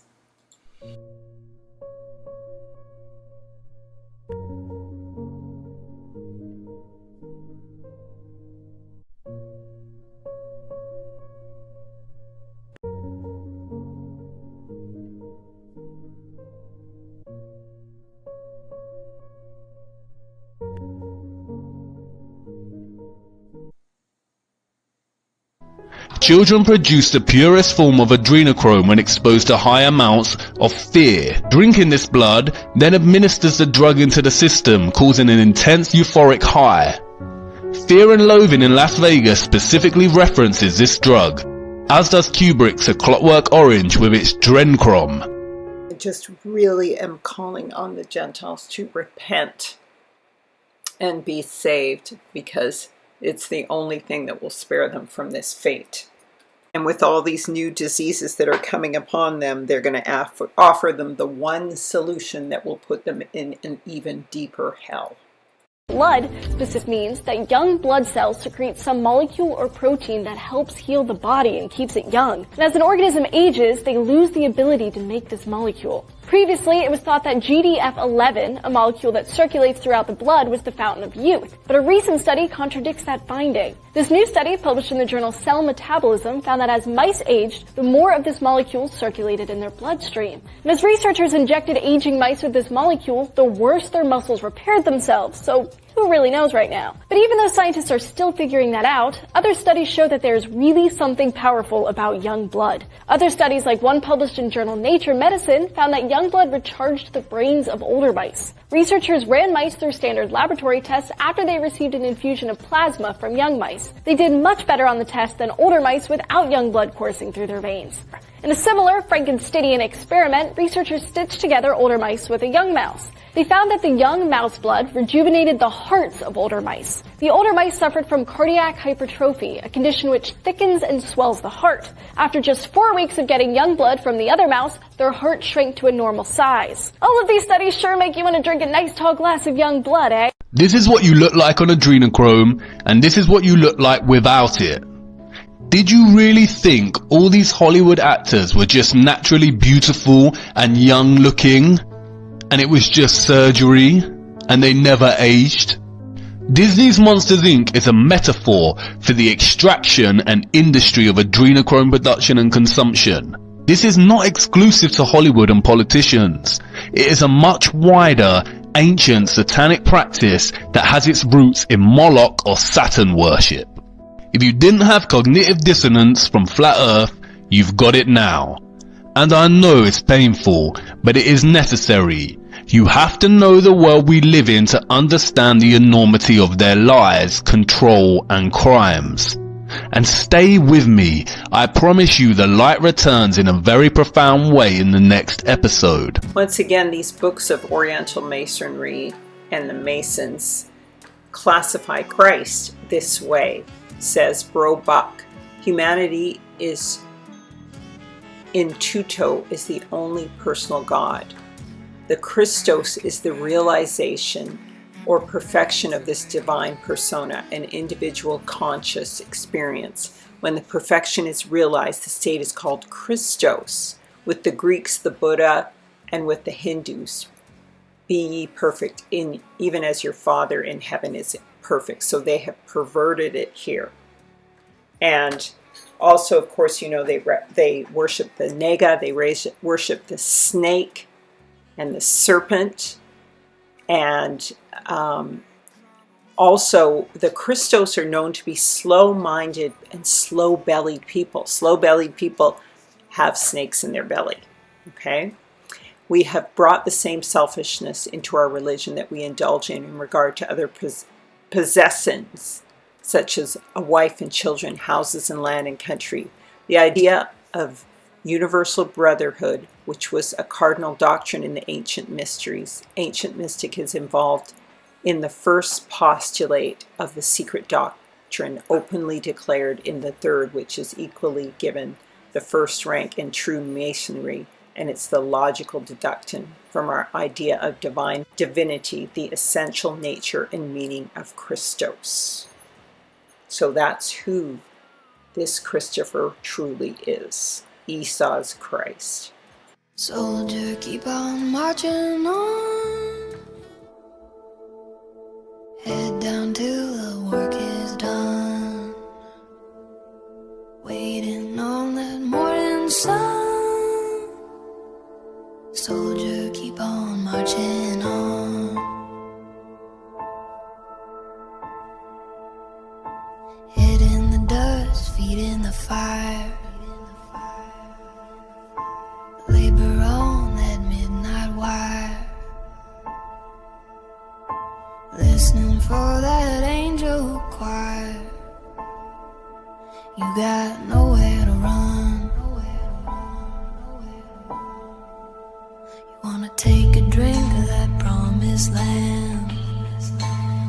The truth is that for the Gentiles, this slavery is going to be so demonic and next level, because it will involve all of the beasts coming up out of the earth. And so this is really a warning and an encouragement that there is a promised land if you flee and repent.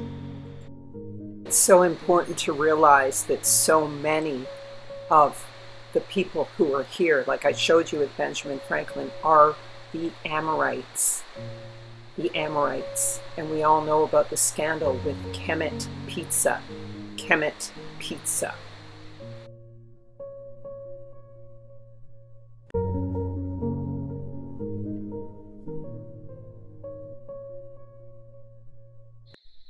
It seems Satan trafficked in souls.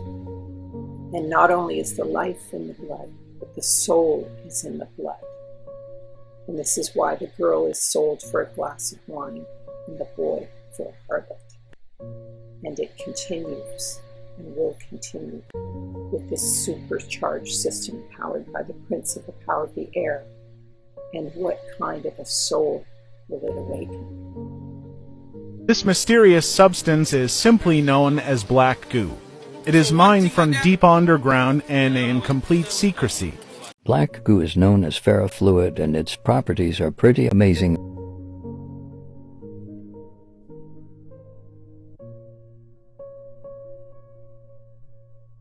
So this recompense, this saving of their white lives, is going to be turned back on the Gentiles.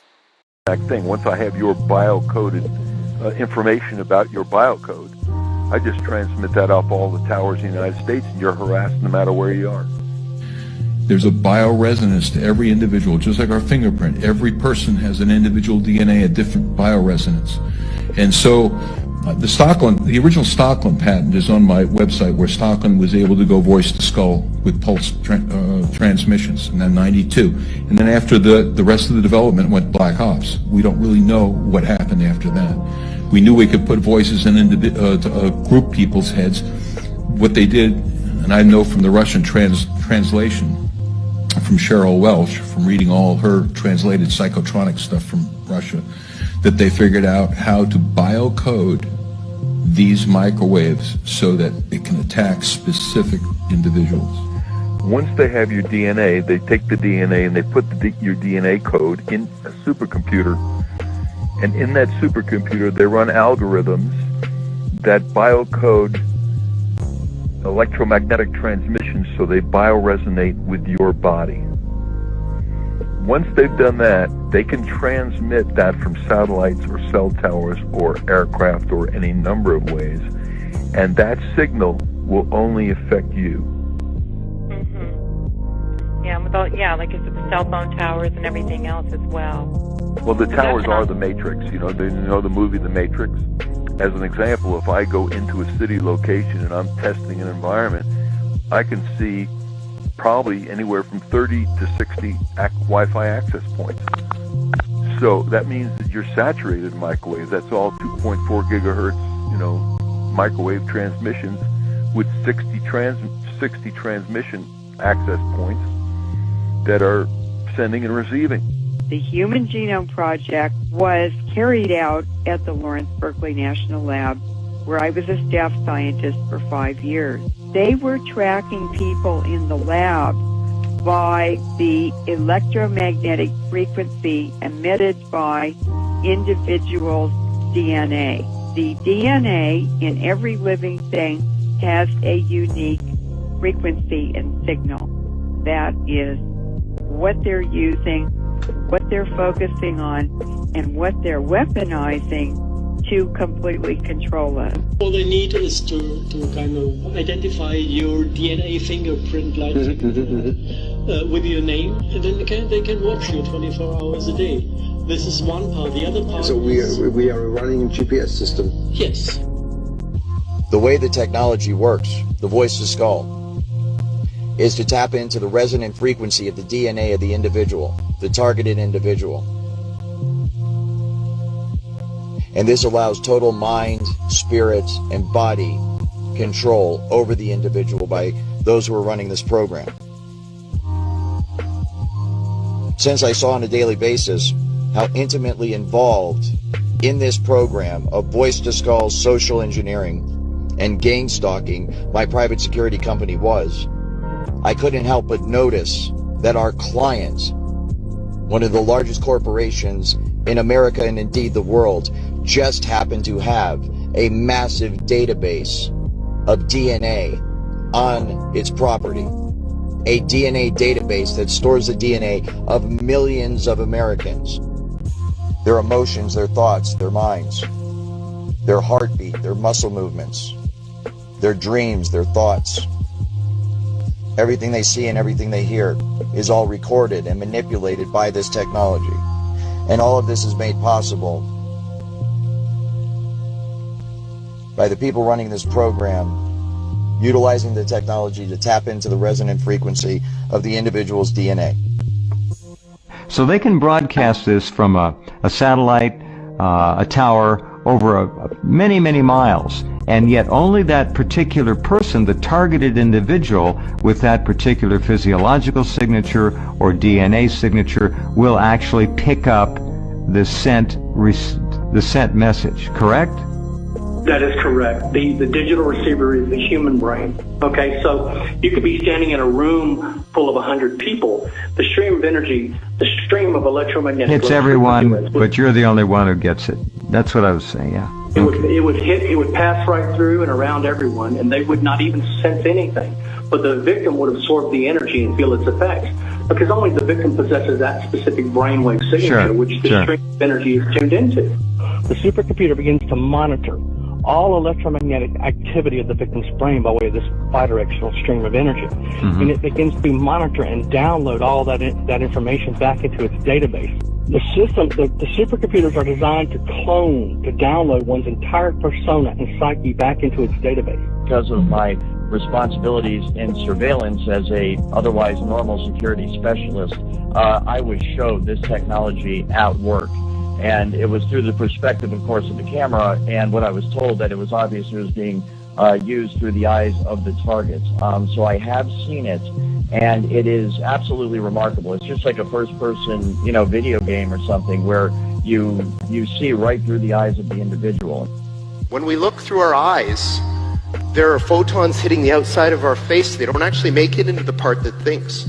The part that thinks is looking at something else. It's looking at some kind of weird compressed signal. Basically, those optical signals are interpreted by the brain, and then you perceive them as vision. You perceive them as pictures and so forth, but this is all electrical signals within the brain. And so the exact same thing, the data is taken in through the eyes, and then your brain renders it in a visual form that we know as sight. The exact same thing happens with the computer. The data is sent to the computer, then it is rendered in the form of a picture that people can look at. Images, like natural images, like what I'm looking at, have so much structure that they can be shrunk and compressed into a very tiny, what AI people call representation. So what our brains seem to do is build a very, very good compressed representation of the world. Call it a model.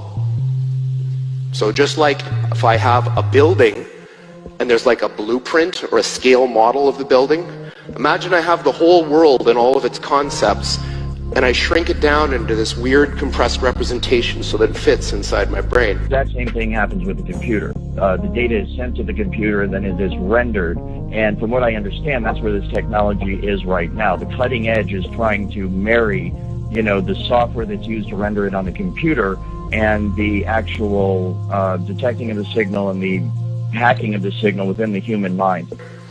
So the modern view of intelligence, or call it cognition more generally, is that it's a very important thing that we create models of the world inside our heads. They're using two interfaces, like we said, the brain-to-computer interface. That's the supercomputer. The sophisticated and advanced exascale system downloads all of your, all electromagnetic activity, all these synaptic responses, the electromagnetic emissions of the victim's brain is downloaded at the speed of light. Energy travels at the speed of light, so they can download, upload at the speed of light. Sure. Back into a database as they build, as the supercomputer is programmed to build, using various software programs, a cognitive model of your brain.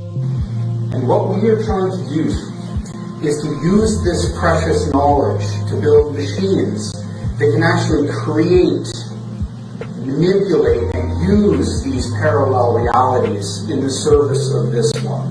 We want to grab those parallel realities from this abstract space in which they live and crunch them down into this chip. To eventually achieve direct behavioral control over you. And then based on, that cognitive model being complete, to begin to be able to predict and influence in advance the reference choices of the victim during thought composition. As the victim is formulating his thoughts and preparing to act, the supercomputer already has that persona and psyche, all your emotional state downloaded, every vector of your emotional state downloaded, so I can already predict and influence those events in your life in advance and achieve direct behavioral control over you.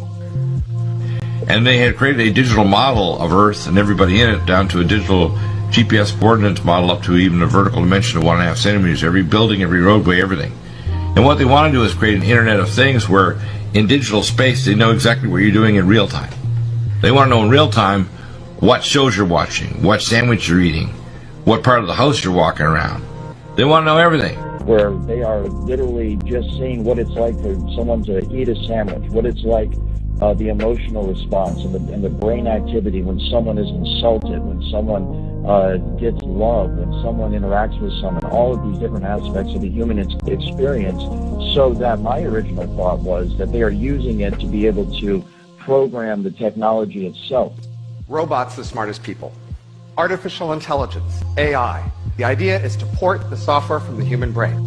So what you've heard about AI is not what we mean by AI. What we mean by AI is a software system that can do literally anything that a human can do. Literally anything. In fact, the very nature of the research and development program that is going on in Seattle, Washington, and I think by extension what's being done to TIs around the country, is very largely geared towards the monitoring of human beings for the specific purpose of recording every aspect of human existence, to monitor our thoughts, to monitor our emotions and our feelings, to inform computer software that is used on robots, that is used on computers themselves, to make them as human-like as possible. And obviously, computers are better at things than people in lots of different ways. So now imagine, not only can they do everything that a human can do, but they can do everything that the best human at any task could do better than them. In 2003, they launched what's called the AI system, which is a intelligent supercomputer with the intelligence of a human being. In other words, a smart human being. but able to think 10 trillion times faster, with the access to all known knowledge and history, and a complete access to the internet and all of the communication pathways. If in fact the algorithms that are now believed to underpin certain aspects of cognition can be run on a quantum computer, the kinds of life or kinds of species that you'll get from that will be qualitatively better. What you might get is a sentience which is fundamentally different and better, in the sense that they'll learn things faster, they'll have deeper insights, they'll be able to predict into the future farther, they'll be able to take actions that have access to understanding that we don't. That's in a sense what I'm talking about, is that if you could build an intelligence that had a deeper ability to speculate about the outcome of its actions, you might be able to get something that was qualitatively smarter. You would say, if you wanted to, it's hard to define intelligence, but qualitatively better to predict the future more effectively than any human biological brain could do. So you're dealing with a system of remote neural networks. That's what's targeting you, okay? Remote neural networks, okay, with a will, intellect, and emotion of their own. The system, the RM supercomputer that's targeting you, okay, that uses one of these three relay stations, the tower, satellite, or mobile platform, it actually locks on to your emotional state. Once the cognitive model, this generic model is built, it begins to lock on to your emotional state, okay? And then it begins to not just to monitor, but to manipulate that emotional state. They need to map out all 7 vectors of the emotional state of the victim in order to create this cognitive model, this reverse engineered will, intellect, and emotion. That's your human soul, by the way, okay? The human soul is the will, intellect, and emotion of the victim. They figured out what to do with the human body. The 5 senses, they can pretty much achieve whatever they want by manipulation of the human anatomy with mind control technology. Now they're going after the soul, the will, intellect, and emotion. I could build, I think, a soul. Here's how I would do it. I copy you exactly into a digital environment. Everything about you. Imagine that was possible. It probably is. So if I copy you into a machine, that copy process has all of the properties we were talking about as being a soul. First of all, it's immaterial, because copying, that's not a thing, it's a process. It's immortal. It's just like you. You can put it in any environment you want, heaven, hell, make a simulation. So, all of these things that reside in our heads, these abstract concepts, I think that eventually we can build them, and we have to decide what we want to build. They are building false realities into which they want to induct you so they can play God.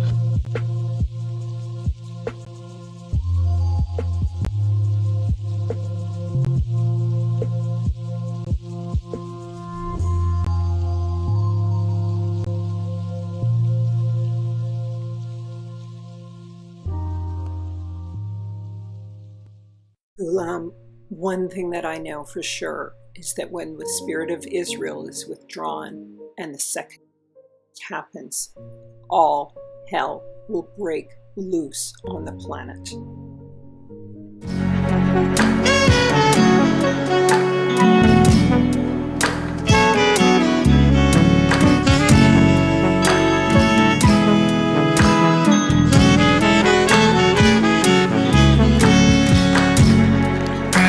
Bags and prepared to leave.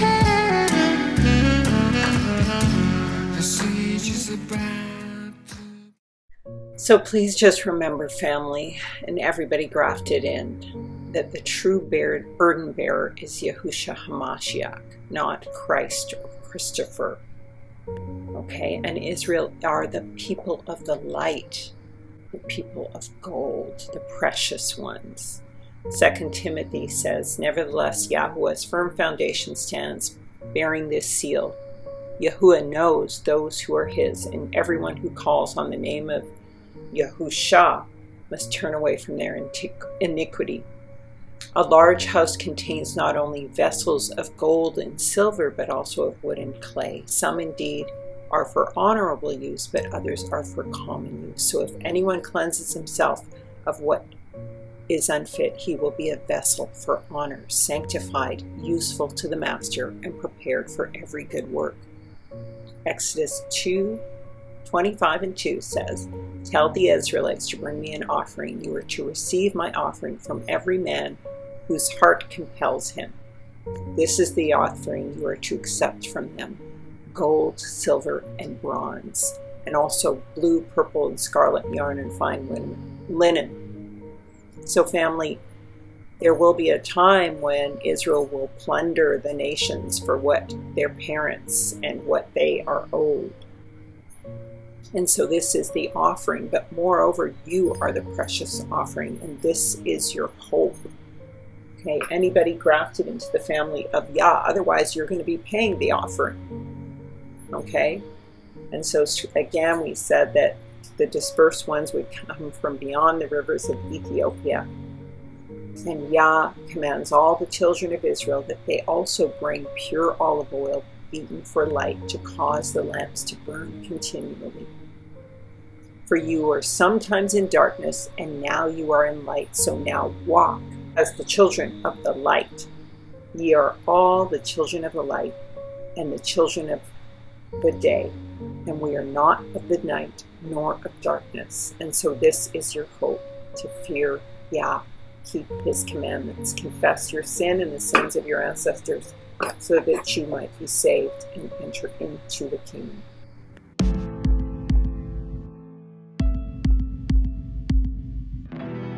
I'm giving recognition to the Most High Yahuwah. I'm giving thanks and praises for the many blessings I receive from his favor.